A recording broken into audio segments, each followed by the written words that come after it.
तो दोस्तों कैसे हो आप। आज जिस फिल्म का मैं एक्सप्लेनिंग करने वाला हूँ उस फिल्म का नाम है ये काली काली आंखें। जी हाँ दोस्तों, इश्क, धोखे और अपराध की काली दुनिया की कहानी है ये काली काली आंखें। अपराध की काली दुनिया और मजबूरी जैसे मसालों के साथ मिलकर बनी ये वेब सीरीज काली काली आंखें रिलीज हो गई है। जानिए कैसी है ये वेब सीरीज। नेटफ्लिक्स की इस वेब सीरीज में आंचल सिंह, श्वेता त्रिपाठी, ताहिर राज भसीन और सौरभ शुक्ला हैं, जबकि इसको सिद्धार्थ सेन गुप्ता ने डायरेक्ट किया है। ये काली काली आंखें में देसी संवाद और तेवर देखने को मिलते हैं और इसके साथ ही इसमें मजबूत तरीके से पात्रों को स्थापित भी किया गया है। इस तरह ये सीरीज देखने में मजा आता है। ये काली काली आंखों का ट्रेलर मैंने कुछ दिन पहले ही देखा था दोस्तों, और यकीन मानिए ये ट्रेलर मुझे बहुत ही ज्यादा पसंद आया था। तो मैं बेताब था इस फिल्म को एक्सप्लेनिंग करने के लिए, और आज मुझे मौका मिला है। मैं फिल्म देखने जा रहा हूँ दोस्तों, ये काली काली आंखें, और फिल्म का एक एक सीन मैं आपको दोस्तों बताऊंगा। सबसे पहले मैं इस फिल्म की रेटिंग के बारे में बता दूं, इसको 3.5 मिले हैं आउट ऑफ 5। इसके डायरेक्टर के बारे में तो मैंने आपको बता ही दिया है कि सिद्धार्थ सेन गुप्ता इस फिल्म के डायरेक्टर हैं। सबसे पहले दोस्तों आपको मेरा चैनल सब्सक्राइब करना पड़ेगा। मैं बहुत ही मेहनत से वीडियो बना रहा हूँ और मैं चाहता हूँ कि आप मेरी फैमिली का हिस्सा बने, मतलब मेरे YouTube फैमिली का एक हिस्सा बने, मेरे साथ जुड़े।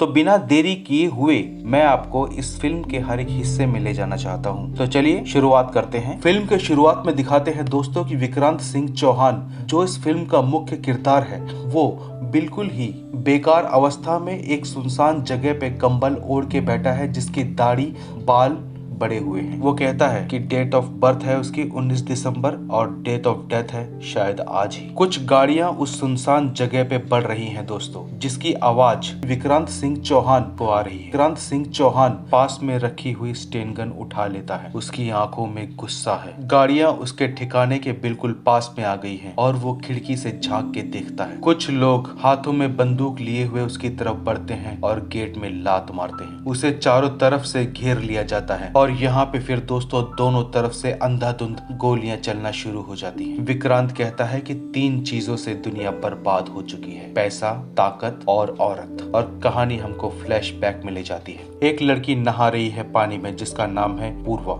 जिसे जिंदगी की नेवर एंडिंग साढ़े साथी बोल के विक्रांत संबोधित करता है। और पूर्वा अखिराज अवस्थी की बेटी होती है। अखिराज अवस्थी का पूरा नाम है अखिराज अवस्थी विद्रोही। नेता होने के बावजूद भी वो जुर्म की दुनिया का बेताज बादशाह है और अपनी सत्ता में टिके रहने के लिए उसने हर गलत काम किया है और धर्मेश उसका दाया हाथ है। जब पूर्वा छोटी बच्ची थी तो उसने विक्रांत को एक रैली के दौरान देखा था और उस समय विक्रांत के पिता अखिराज अवस्थी के अकाउंटेंट हुआ करते थे। विक्रांत के पिता अखिराज अवस्थी के भक्त थे और हमेशा उसकी तारीफ करते थे विक्रांत के सामने। यहाँ पर हम देखते हैं कि पूर्वा बचपन से ही विक्रांत को चाहती थी, लेकिन एक प्रॉब्लम थी। जब जब वो विक्रांत को देखती थी तब तब विक्रांत को किसी मुसीबत से गुजरना पड़ता था।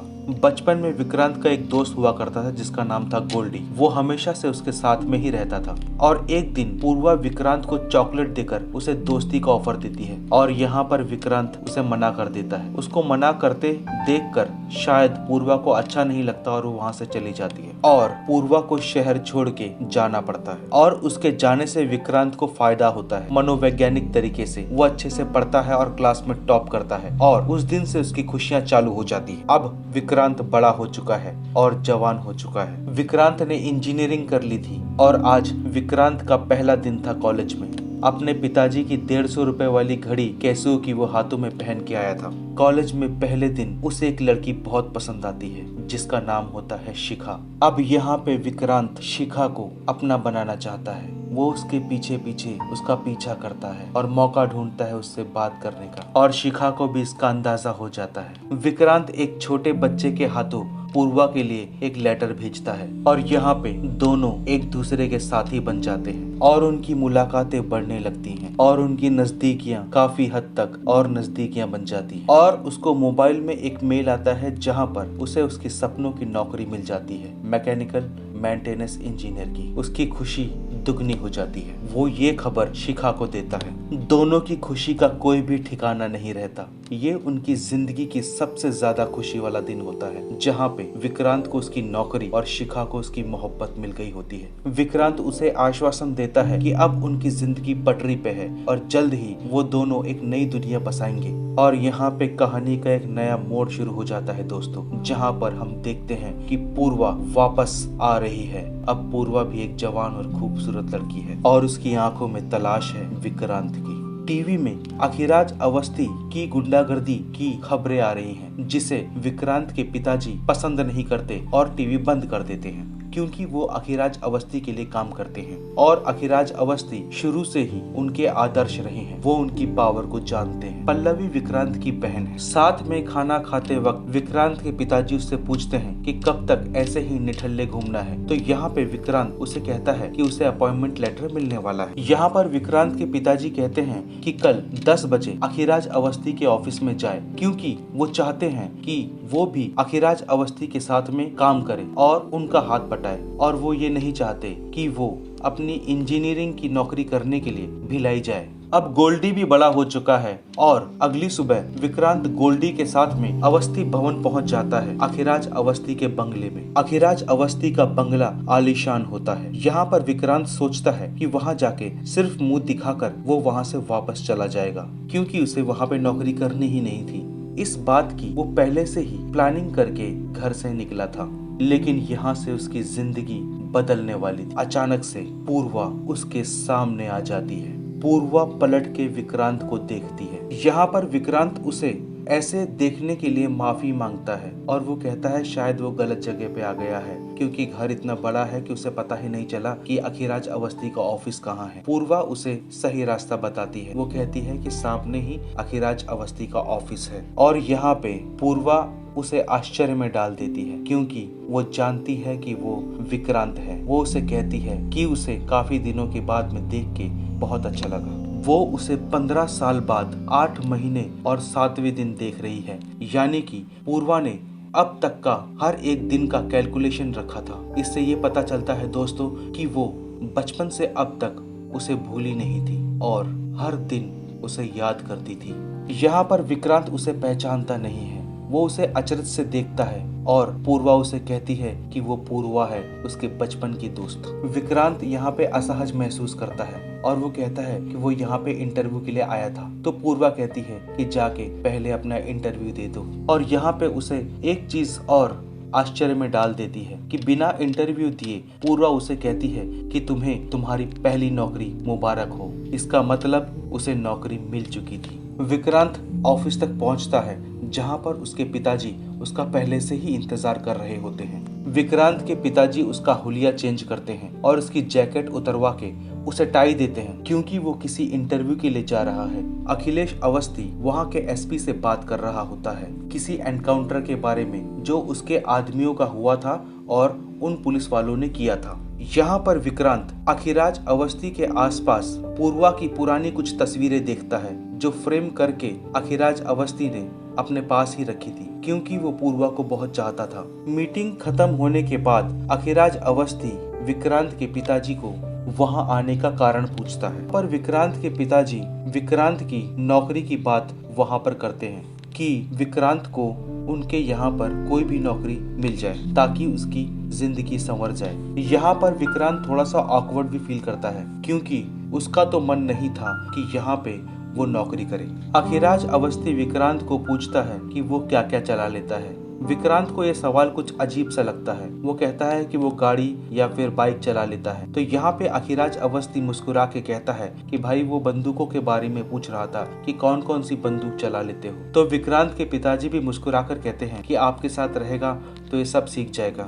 यहाँ पर विक्रांत अखिराज अवस्थी को भिलाई की नौकरी के बारे में बताता है कि उसका वहाँ पे नौकरी का इंतजाम हो गया है। कुछ सालों के बाद वो फिर MBA कर लेगा और फिर उसे किसी चीज की जरूरत नहीं होगी। अखिराज अवस्थी उसे घूर कर देखता है और यहाँ पे पूर्वा अखिराज अवस्थी से विक्रांत की नौकरी की सिफारिश करती है। उसके पिता बोलते हैं कि काम हो जाएगा, क्योंकि वो अपनी बेटी की कोई बात नहीं टालते हैं। अखिराज अवस्थी विक्रांत को पूछता है कि क्या वो पूर्वा के साथ स्कूल में था। तो विक्रांत बोलता है जी हाँ, वो बचपन के दोस्त हैं। तो वो विक्रांत को पूछता है कि वो भिलाई में जहाँ काम पर जा रहा है वहाँ पे कितना पैसा कमाएगा। यहाँ पे विक्रांत उसे कहता है कि वहाँ पे उसे 35,000 रुपए मिलने वाले हैं प्लस रहने के लिए जगह। यहाँ पर अखिराज अवस्थी विक्रांत को एकदम से हैरत में डाल देता है। वो कहता है हमारे साथ अगर वो नौकरी करता है तो उसे हर महीना 1 लाख रुपए मिलेगा, और वो वहां से उठ के चला जाता है। यहाँ पे विक्रांत गोल्डी से मिलता है और उसे बताता है सारे दिन का किस्सा। गोल्डी उसका मजाक उड़ाता है। वो कहता है कि सुबह तो बहुत तेज से गया था कि वहाँ नौकरी नहीं करेगा और अब बिना कुछ बोले ही वहाँ से आ गया है। और वहाँ पे गोल्डी उसे मजाक में कहता है कि यहाँ पे तुझे लाख मिल रहे हैं जो कि तेरी औकात से बाहर है। मगर यहाँ पे विक्रांत जानता था कि यहाँ पे काम करने का मतलब है अखिराज का कुत्ता बन के रहना। तभी विक्रांत के पिताजी उसको आवाज लगाते हैं। जब विक्रांत पलट के देखता है तो पूर्वा वहाँ पर विक्रांत के पिता के साथ गाड़ी में बैठकर विक्रांत से मिलने के लिए आई है। उसके पिताजी कहते हैं कि पूर्वा को कोई काम है तुमसे। गोल्डी भी मुस्कुराकर पूर्वा को हाय कहता है। गोल्डी पूर्वा से बात करने की काफी कोशिश करता है मगर पूर्वा का सारा ध्यान विक्रांत पर ही है। पूर्वा विक्रांत को पूछती है कि बचपन में वो किसी डैम जाया करते थे, उसे आज फिर वही डैम जाना है। विक्रांत वहाँ नहीं जाना चाहता मगर अपने पिताजी के प्रेशर से उसे वहाँ पे जाना पड़ता है। पूर्वा गाड़ी में बैठ के उसे बचपन की याद दिलाती है जब वो उसे